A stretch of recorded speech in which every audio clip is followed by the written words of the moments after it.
We are out at Lowe's today. It's super busy out here. A lot of people gathering supplies. It's a Monday and we've got Stay Sick. So we're gonna be taking this XL Bully through Lowe's for socialization and distraction work, because that's our responsibility as a good dog owner and dog trainer, to get our dogs out and help them understand how to work in public. So let's get into it. So for equipment layout, I've got our standard equipment. I've got a First Saver training collar on Stay Sick. I've got a remote collar on him. We've done all of our prerequisite training before we got here.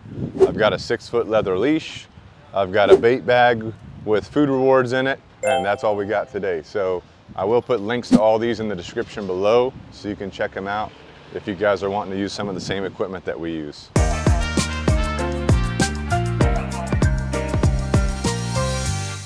We're gonna start off in the garden center. We're in the garden center right now at Lowe's, and it's also fall, so of course they're gonna have some Halloween decorations out most likely. But I always start in the garden center because it's a lower distraction area of the store. There's also a lot of smells with all the plants and everything, so that is a good distractor as well for a lot of dogs. So I start in the low distraction, then I'm gauging his body language, what he's telling me. He's telling me he's relaxed. He is sniffing around. Tail's in a good position as we're walking. Ears are in a good position, right? He's got no problems listening to me. Stay Sick, down.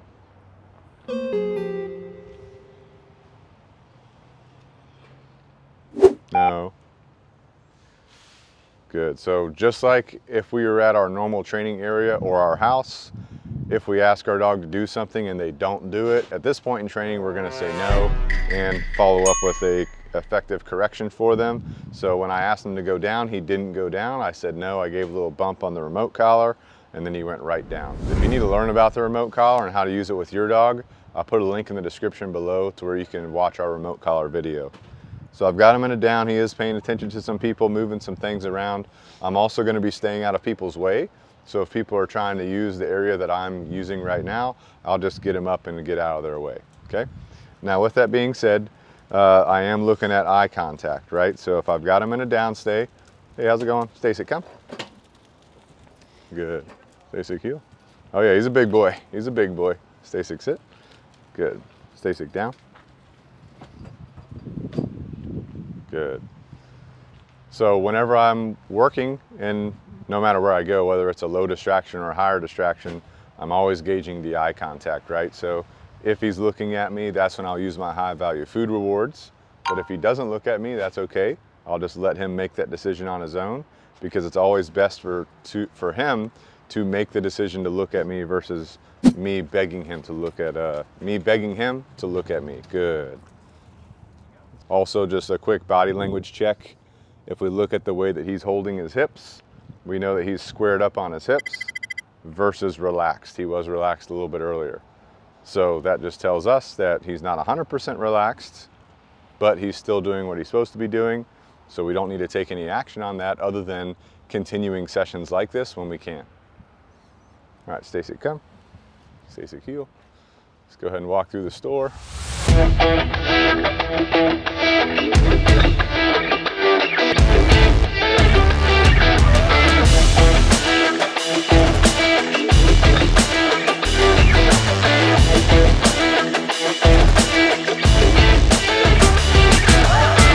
So now we're in the lumber department. I usually will start in the garden center, like I said, low distraction.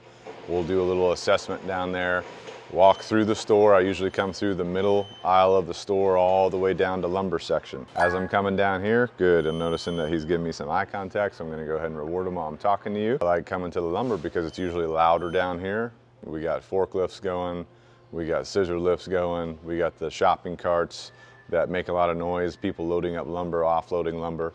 So all these noises are a great thing to expose our dog to. Let's put him in a down stay real quick. Stay Sick, down. Nope.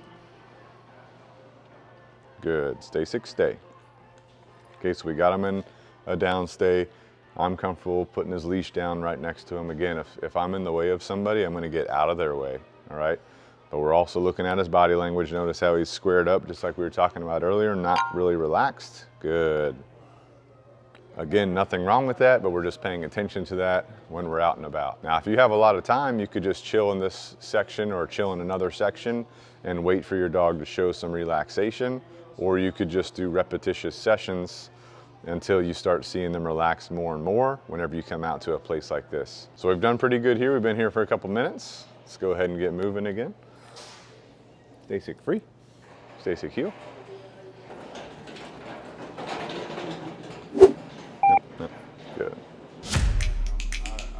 Excuse me.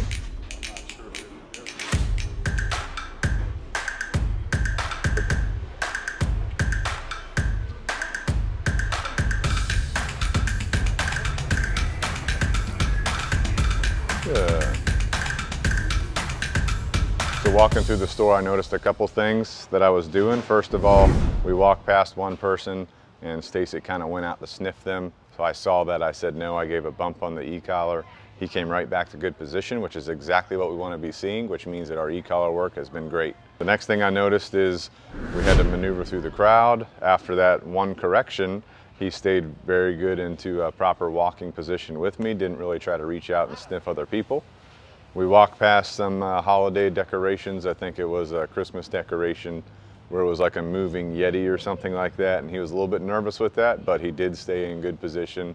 You know, he kind of looked at it, looked at me, was a little bit nervous. He pulled his head down a little bit, then he just stayed with me as we were walking, which was perfect. Good. Now, if I'm in that situation and he gives me eye contact, I'm going to reward that eye contact to continue to build up a positive experience. So with that being said, always keep that in mind. Build up positive experiences with good eye contact work. Yes, we are reducing our food and training, but you still want to use it in situations where you want to build positive experiences. All right, let's go ahead and walk out. Stay secure. Nope, nope, good. I'm like, I know we had them all over the store, but look at this. Hello.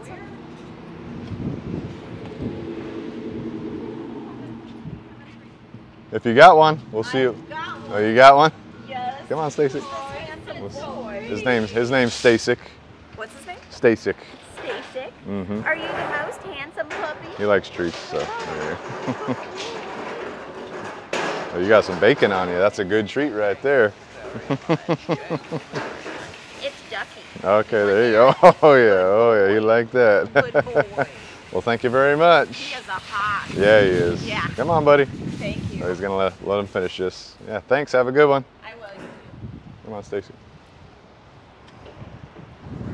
All right, guys, so wrapping it up, as we were coming out the store, there was one time when I was walking that he got distracted by something, went to the ground sniffing it. He was basically stopping while we were still walking. He was supposed to be walking next to me.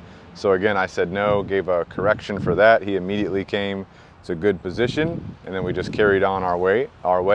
Now on the way out, there was a lady that was working. She did ask if she could give him a treat. I said sure.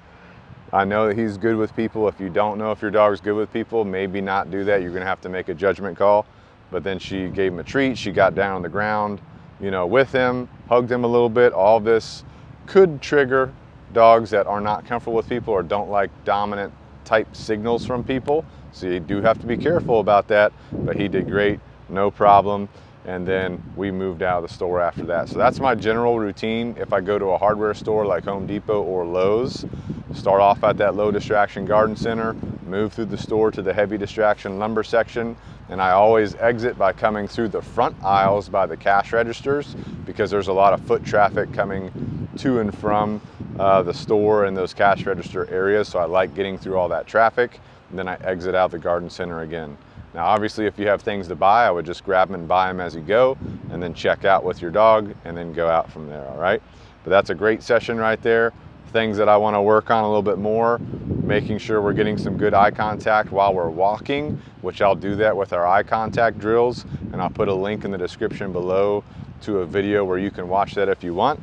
If you found value from this video, go ahead, hit that thumbs up button, subscribe to the channel to watch more videos like this in the future.